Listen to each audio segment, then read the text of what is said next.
श्री गणेशाय नमः। श्री जानकी वल्लभो विजयते। आज भारत प्रचंड विजय प्राप्त किया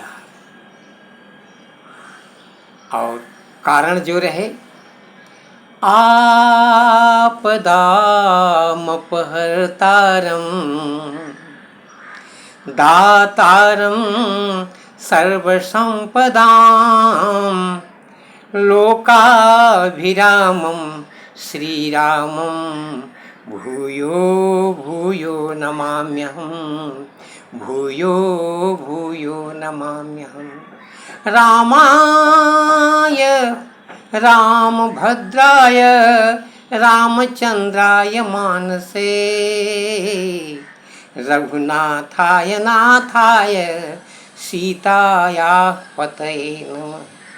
नीलाम्बुजश्यामलकोमलाङ्गं सीता समारोपितवामभागं पाणौ महासायक चारुचापं नमामि रामं रघुवंशनाथम। एक बहुत बड़ी विजय, बहुत बड़ी विजय कौन देख सका? पूरे विश्व में एक ढिढोरा पिट गया कि भारत एक जम्बू द्वीप पर, भारत खंड में भारत एक देश है जहाँ हर प्रकार के सुख, संपदा, औषधि, सब प्रकार के रोगों से मुक्ति मिल सकती है, दरिद्रता हट सकती है। यह ढिढोरा अपने आप पूरे विश्व में पिट गया, विश्व में ही नहीं त्रैलोक्य में। तो वह शक्ति जम्बूद्वीप भारतखंड के भारतवर्ष में कहाँ है? कुछ देश ऐसे थे जहाँ के लोग को अन्न ही नहीं पता चलता था कि अन्न क्या चीज है। वो जानवरों को खाते थे, मांस, जो जंगली चीज उनको मिल जाती वही खाते। लेकिन वहाँ वो राजा जैसे, उनके यहाँ भी प्रजा थी, राजा थी, लेकिन खोज नहीं निकाल पाए, उनके दिमाग में नहीं आया कि जीवन कैसे अच्छा बनाया जाए। मांस खाना, जानवरों को, हर प्रकार के जानवर खाया करते थे। वो पुर्तगाल देश कहा जाता था। एक बार ऐसा समय आया वहाँ कि सब जानवर मरने लगे।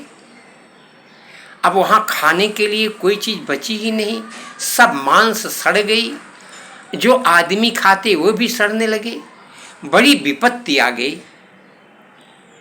तो वहाँ के राजा, तकनीकी थी, जहाज उस समय उसके पास थी, लेकिन आगे की खोज नहीं थी। वहाँ का एक उसका मंत्री था वास्को डी गामा।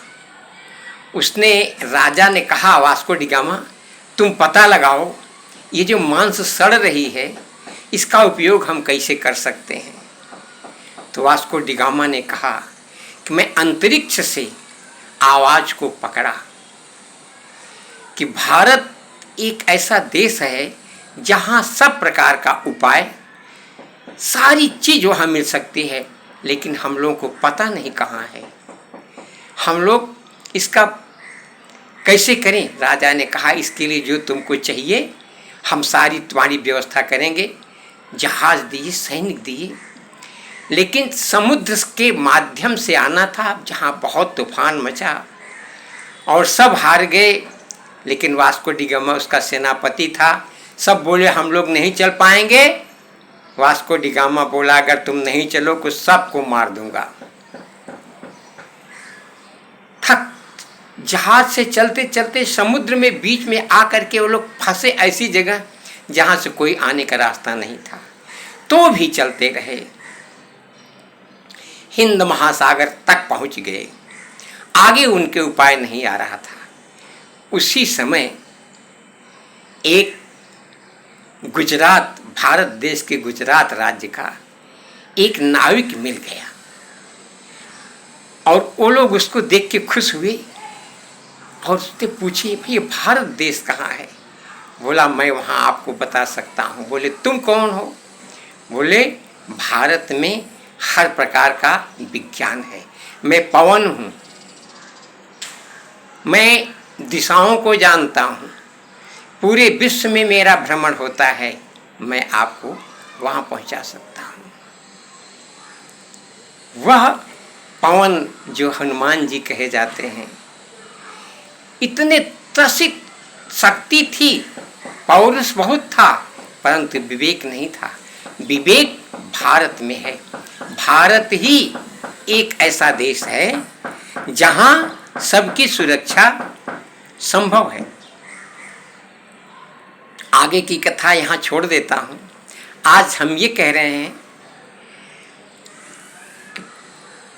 जब इस औषधि का पता लगाना हुआ कि ये क्या चीज है जो भारत में है और सब चीज उसके माध्यम से सुव्यवस्थित हो सकता है, सारी चीजें प्राप्त हो सकती हैं। राजा दशरथ अयोध्या के और विश्वामित्र जी राम और लक्ष्मण जी को लेकर के यहाँ के वाल्मीकि कवि ने सब बता दिया था कि यह कहाँ स्थान है और कैसे कैसे कहाँ पहुँचा जाएगा। कवि भावनाओं से नहीं सचमुच में पहुँचता है। हर चीज़ जो जो वाल्मीकि जी ने बताया उसी रास्ते पर विश्वामित्र जी उनको लेकर गए, जहाँ वह शांति, वह शीतलता, वह जहाँ थी, वह जगह पहुँचने के पहले ही सौंदर्य से भरा हुआ देखकर राम, लक्ष्मण, विश्वामित्र जी जो गंगा जी का स्नान करके आए थे, वहाँ उन्होंने देखा एक राजा दशरथ का भवन जैसे वहाँ था, वैसे वहाँ का सब प्रत्येक नागरिक का भवन था। सब राजा जनक जैसे थे, यानी सब तपस्वी थे, सबको पता था उसी जगह वह शक्ति, महाशक्ति जो रामचंद्र जी जिसके द्वारा कार्य कर पाएंगे, वह शक्ति वहाँ थी। वह स्थान देखते ही रामचंद्र जी प्रसन्न हो गए और बीच की बात तो छोड़ दीजिए, आगे हम कहते हैं वहाँ के राजा जनक जी ने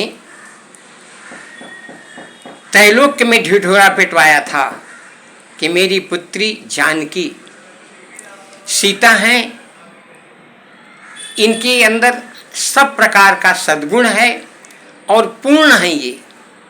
ये जिनके पास जाएंगी वह पूर्ण पार ब्रह्म हो जाएगा, उसके ऊपर कोई नहीं होगा, क्योंकि मैंने इनका परीक्षण किया है। ऐसा ढिढोरा पिटाने के बाद विश्व के नहीं, त्रैलोक्य के सब मनुष्य का रूप धारण करके देवता, राक्षस और पूरे भारत के सातों द्वीपों के सब राजा वहां आ गए। उसमें क्या था? एक धनुष यज्ञ था। उसमें था कि यह धनुष जो उठाएगा और उठाकर इसका 2 खंड कर देगा, उसी को जानकी समर्पित कर दी जाएंगी। और उनका सौंदर्य पूरे विश्व में दिखाई दिया। उनके स्वभाव, उनकी शक्ति को पूरे विश्व को अंतरिक्ष के माध्यम से फैला दिया गया, सब लोगों ने देख लिया।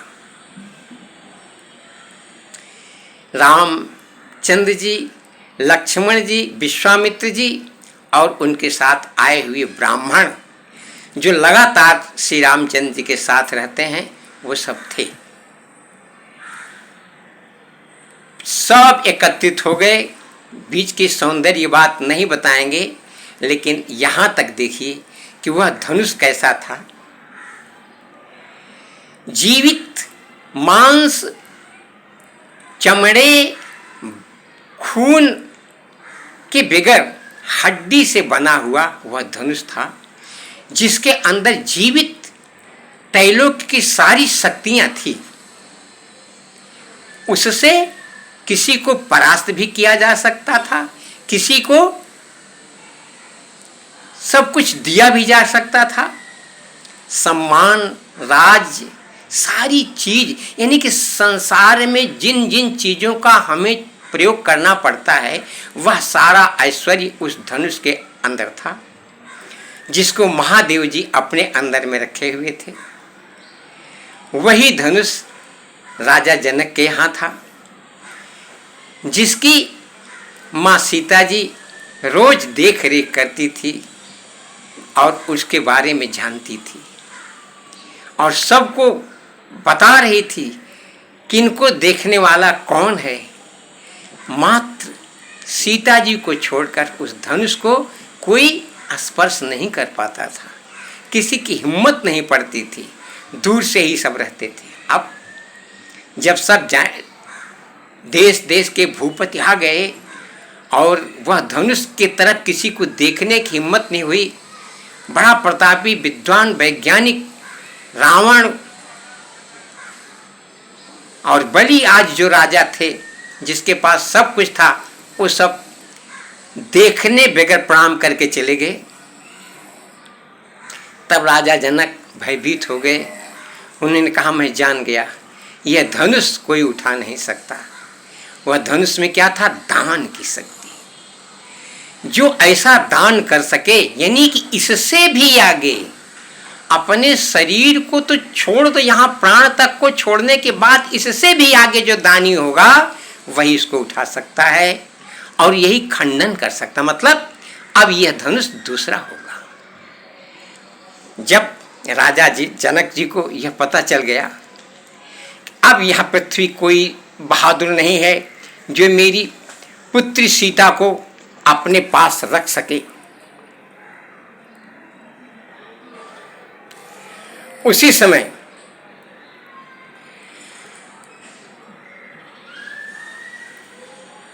रामायण की रामचंद्र जी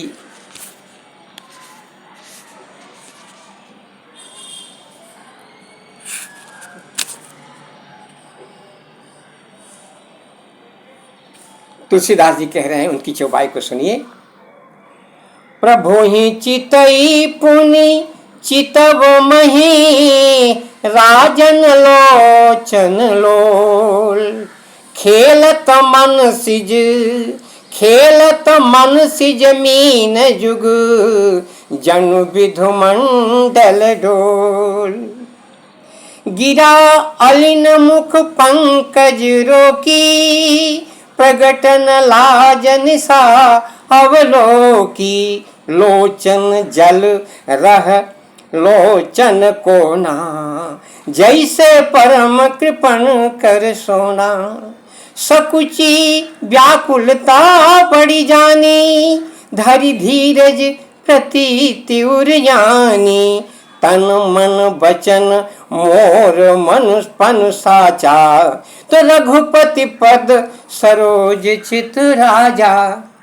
ते भगवान सकल उर्वासी, और करहि मोहि रघुबर की दासी। जेहि के जेहि पर सत्य सनेहु, सोते मिलै न कछो संदेहु। प्रभु तन चितई प्रेम तन ठाना, कृपा निधान राम सब जाना।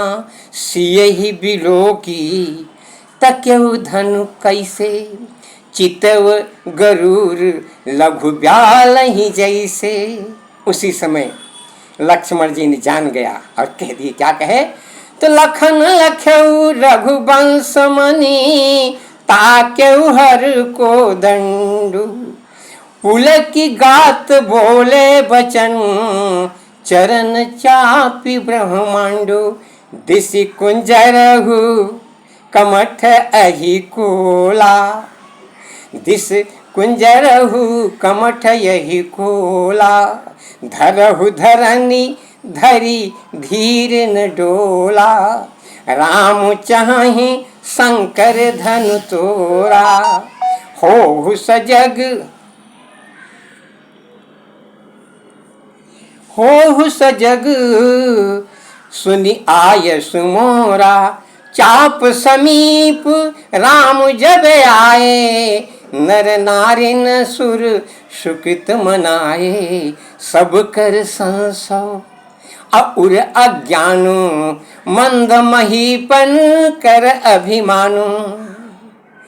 भृगुपति केरी गर्भ गरुआई, सुर मुनि बरन केरी कदराई, सिय कर सोच जनक पछतावा, रानिन कर दारुण दुख दावा।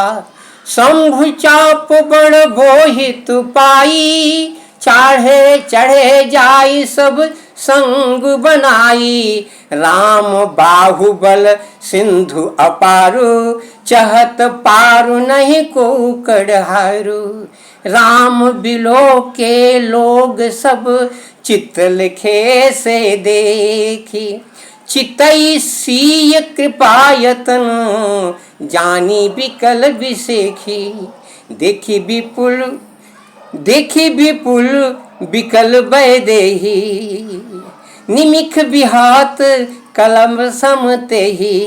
त्रिषित बारी बिनु जो तनु त्यागा, मुए करहु का सुधा तड़ागा। का बरसा सब कृषि सुखाने, समय चुके पुनि का पछताने।